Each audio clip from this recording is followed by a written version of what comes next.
In order to protect American car manufacturers and American farmers, we have two modifications to the IEEPA tariffs that have already been announced against Canada and Mexico.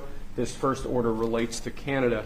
Essentially, what it will allow for is the flow of parts and sub-assembly products into America to allow American car manufacturers to continue building cars, and also in order to help our farmers at this crucial time of year. We're going to be reducing the tariff imposed on Canadian potash from 25% to 10%. So this is a modification to our tariff regime to protect American car manufacturers and American farmers. It basically makes it more fair for our car manufacturers during the short-term period before April 2nd. April 2nd is a little bit different. It's a feeble attempt at spinning the fact that the president is putting a months-long pause on his tariffs because the reality that he refused to accept remained a reality. And this is the same just for Mexico, sir, the previous one. Same thing for Mexico. That's exactly one for right. Canada, one for Mexico. And since he had to sign the same order on Mexican tariffs, he tried to act like it resulted in something, but no one was buying that bullshit either. And I spoke to the president of Mexico, wonderful woman, today, and we helped them out with the problem they were having to do with the tariffs, short-term tariffs. And we had a very good conversation. Also, we discussed drugs, and they've been working much harder lately. Do you notice that? On people coming in and drugs, and we've made tremendous progress on both. Yes, this is why it's worth it to fight back when this madman president tries to bully and run roughshod all over the country. His power comes from people that willingly give it to him when he demands it. He'll keep escalating, yeah, seeing who'll blink first. But when your argument is on the side of truth, his yes men start to feel the pressure first. Every industry in Kentucky has come to me and said it will hurt our industry and push up prices of homes, cars, and so I'm going to continue to argue against tariff. Should he back off of it if it starts to hurt the constituents? When we start losing, you back off. You know, there's such a thing as a strategic retreat. At the end of the day, I think we have more leverage than any other nation, but we got to be smart, and we don't have all the leverage. And you heard the president really addressing lawmakers just a couple of days ago that there were going to be some pain points when it came to these tariffs. But I think the other piece of pain here is the uncertainty that so many lawmakers and their constituents are facing now that Trump has once again made this reversal. Tom Tillis is over there talking about a strategic retreat, to put a nice name on it. You know, the complete and utter cowardice that this party is showing that they represent should stick with them until they have a complete overhaul, the same way Democrats need to. Because the way they try to support Trump's stupidity while still being completely afraid of his dumbass is embarrassing.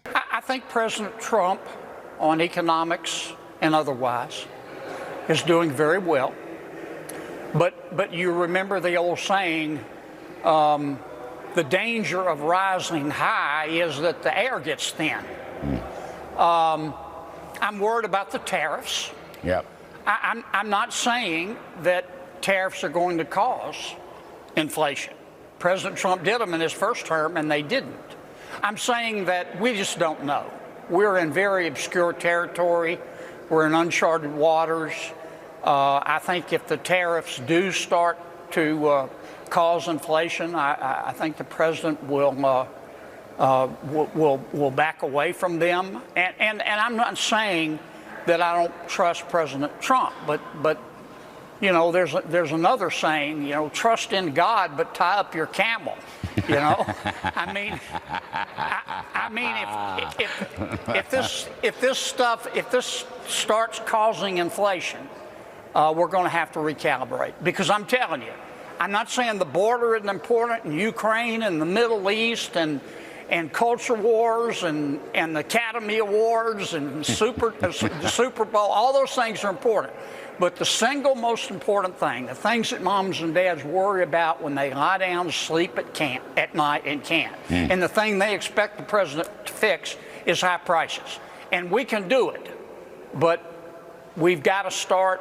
We have started, but we've got to go full speed ahead beginning now. I've never seen someone try so hard to criticize a blatantly horrible policy while at the same time try to kiss the ass of the idiot that implemented it. I counted 4 times that Senator Kennedy made sure to clarify that he wasn't trying to blame Trump for the things he did, that he was denouncing. He made it plainly clear that the most important policy of the Republican Party is to protect the president's paper-thin ego. even when he aggressively screws things up. The old country saying that Kennedy should recite is the one about sleeping with dogs and waking up with fleas. Because despite their concern about shielding the toddler president from the consequences of his own actions, Canadian leaders are tired of the bullshit. I did see the media report indicating that yet again, the president is sowing uncertainty and chaos, attempting to undermine our economy by implementing tariffs and then quickly pulling them off. He has realized what we told him from the beginning, which is that these tariffs hurt Americans. They hurt American companies. They hurt American workers. They hurt American families. And what's also hurting is the uncertainty that the continued threat and removal of tariffs has on our country here in Canada. My message for the Prime Minister, for my colleagues across the country, and it's one I'm sure they want to deliver to me too, is stand strong. We are not going to accept these continual threats, this continued uncertainty. We're going to stand up for Canadians. This is unacceptable. And we're going to ensure that the Americans understand how pissed off we are, how unified we are, how committed we are to working as a country to stand up for each other and our own independence on our own 2 feet. And I say we don't let up until the president takes the threat off the table. Watching other world leaders call this president's bluff and refuse to allow his propaganda and bullying to scare them should serve as a guide for our leaders to stop being scared and push back for the sake of their constituents. Because, again, when the facts and reality are on your side, all you have to do is stand by them and make your point in plain terms. Even though those are low-paying jobs, the restaurant jobs and the leisure and hospitality jobs, they have sort of been a proxy for people having disposable money. A couple of days ago, Bank of America came out with their credit card data, and it was scary. I mean, a shocking declines in restaurants, airlines, lodging. Just look at the most recent poll on people who say they're going to go traveling in the next few months. It has plunged. I think the boom times are over. All the free money has been spent. And this is why I have a problem, Steve, with the Federal Reserve and interest rates, because if they look at aggregate data, it looks great. And so but the problem is that if 10% are doing 50% of buying and everyone else is struggling because of higher rates, it's a no-win situation. Charles Payne can also no longer ignore the fact that when you siphon as much money as you can from the majority of the country and then give it away to the richest people and corporations, the majority of the country can't support certain industries because they don't have the money. But as usual, they'll blame it on the free money so that the lazy freeloaders on yachts can still avoid accountability. But still, despite the fact that we're seeing elements of the finding out phase of trusting Trump's self-described genius, this instability can still benefit the oligarchs that he works for.